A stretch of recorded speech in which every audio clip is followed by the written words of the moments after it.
Happy New Year, man. God.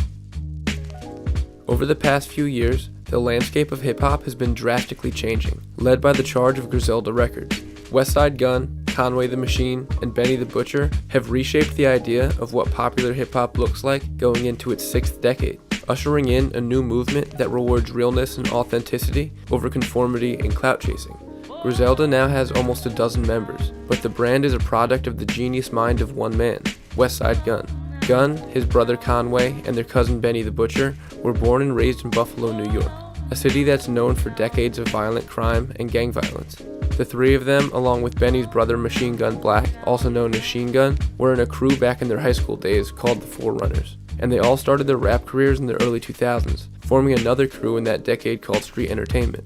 Gunn's album Flyest in Charge was released in 2005, but unfortunately he ended up going to prison the following year after pleading guilty to a weapons charge. This unfortunately put a halt to Gunn's rapping career, and when he was released a few years later, he decided to put down the mic and manage the career of his brother Conway, who at the time was known by names like Cannon, Homicide Cannon, Loose Cannon, Killer Angel, and Jimmy Conway. Conway's career was picking up steam in 2012, so we flew from Atlanta, where he was living at the time, back up to Buffalo, with the hopes of getting a French Montana verse. Unfortunately, tragedy struck while he was up there, when he was shot in the head and shoulder one night, almost killing him and leaving half of his face paralyzed with Bell's palsy. After the shooting, while Conway was in recovery, Westside Gunn realized that it would be a long time before Conway could start rapping again, so Gunn decided to pick back up the microphone and restart his own rap career.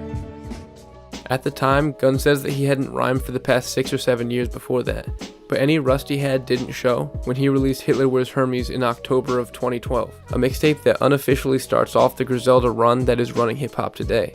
Griselda Records didn't officially start until around 2015, but Westside Gunn originally started it up as a fashion brand called Fashion Rebels. Throughout his whole career, Westside Gunn has been just as much focused on fashion and art as he is into hip-hop.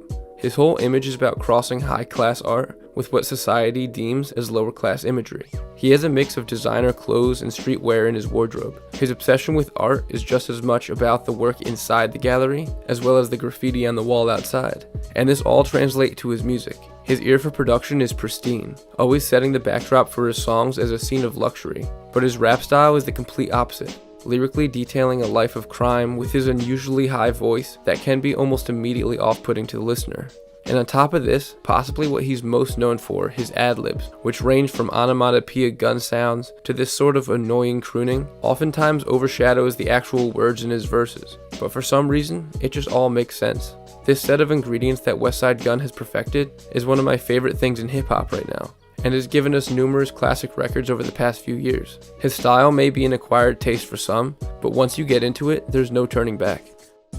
In 2015, Gunn and Conway linked up officially for the collaborative projects Hall & Nash as well as Griselda Ghost. Conway and his brother are the perfect hip-hop duo, with Gunn providing the vibe and Conway bringing the top-tier lyricism.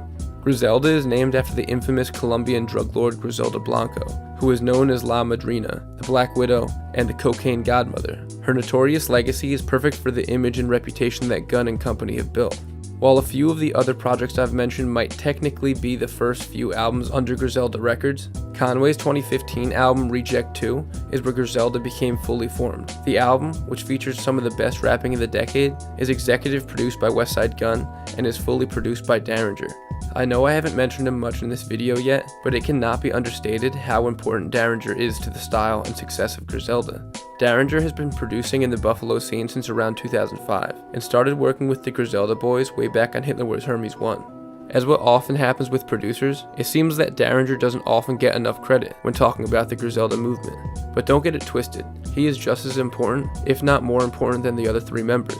El Camino, who isn't on the label anymore, released 3 projects between 2017 and 2019 under the Griselda umbrella, and helped show that the Griselda name could become much more than a family affair. Back in the early days of the label, Mach-Hommy released possibly his best record, HBO, under Griselda. After the release of the Don't Get Scared Now EP, Mach unfortunately left the label after a misunderstanding between the God Fahim and Westside Gunn, but he returned in 2021 to team back up with Westside Gunn and drop one of his best projects, Pray for Haiti. Conway the Machine and Westside Gunn's cousin Benny the Butcher is the third and final piece of the main Griselda trio. He officially joined Griselda with 2017's Butcher on Steroids, but he's been building a following in Buffalo since the early 2000s. Benny, which stands for Best Ever in New York, released his first mixtape Tana Talk when he was on house arrest back in 2004. Benny is the traditionalist of the group, channeling a young Jay-Z with his tales of coke deals and crime. His addition to Griselda was necessary because he brings the balance between Gunn and Conway's two extremes of the Griselda sound, with just some good old-fashioned bars and delivery that makes sure that you pay attention to what he's saying. One of the most impressive things about Griselda is their output. Each of their artists make sure their fans are always happy, dropping a large quantity of albums every year, all while never sacrificing the quality of the work. I've seen people put Westside Gunn in the category of having one of the greatest discographies of all time, just off the strength of his past decade. Fly God, which is often thought of as Gunn's best, has one of the most stacked feature lists of the decade, rocking verses from Roc Marciano, Action Bronson, Danny Brown, Your Old Droog, Mayhem Loren, Mach-Hommy, Skyzoo, and more. And Supreme Blientel somehow even tops that, with verses from Jadakiss, Busta Rhymes, Anderson .Paak, Elzhi, and production from Pete Rock, Sadhu Gold, Harry Fraud, Roc Marciano, Static Selecta, Ninth Wonder, The Alchemist, and of course, Derringer. Gunn's lyricism often gets some flack, and while he isn't quite on the level of his Griselda co-stars, he's constantly held his own with some of the greatest rappers of all time, often taking control of the track. In 2018, Benny released the third entry in the series that started off his rap career, Tana Talk 3. Simply put, this is one of the best projects of the last decade. The beats from The Alchemist and Derringer are cinematic, feeling vintage and fresh at the same time. And Benny's delivery is something to behold. With his vivid wordplay and expert delivery, this is a legacy-defining album to me. The cover of the album is a painting of Benny's older brother, Machine Gun Black, who was tragically killed in 2006. Machine Gun Black, also known as Sheen Gun, was immortalized with 2019's Griselda group album, What Would Sheen Gun Do?, which is sort of a victory lap for the group as they reach newfound success and reminisce about their family member and friend, who they all state would have been here with them today in Griselda had he not passed away. 2019 was possibly the most important year for Griselda. Along with What Would Sheen Gun Do?, Benny released The Plugs I Met and Statue of Limitations. Conway released Organized Grime, Look What I Became, and Everybody Is Food 3. And Westside Gunn released Fourth Rope, Hitler Wears Hermes 7, and Fly God Is an Awesome God. These releases all seemed to come out at the perfect time, and each propelled the group further into the spotlight, gaining more and more traction with each one, and they were only just beginning. In 2020, the group claimed their crown on the top of hip-hop. Conway finally released his debut studio album, From King to a God, and Westside Gunn released what is my favorite album of his, Pray for Paris. Pray for Paris is the perfect blend of Gunn's high-fashion mind with his grittier mafioso rap style. I've made a full video on this album, so definitely check that out if you want to know more. But even since I released that, my thoughts on it have only grown fonder. With this album along with his two other projects from that year, Gunn fully embraced what he does best and became a master curator. On every project that he curates, he is the perfect ear to know who would be the best on every track and what's needed most. By this time, Griselda is far from just an underground cult favorite. They have fully infiltrated the mainstream, signing a deal with Shady Records in March of 2017 and a management deal with Roc Nation in August of 2019. Gunn and Conway have appeared on Kanye West's album Donda, and there has even been rumors circulating over the past few years of a potential Drake collaboration with Benny the Butcher. And they did it all without a true blueprint of how to get it done. All of the main players in Griselda are from Buffalo, New York, a place where no hip-hop artist has ever made it before.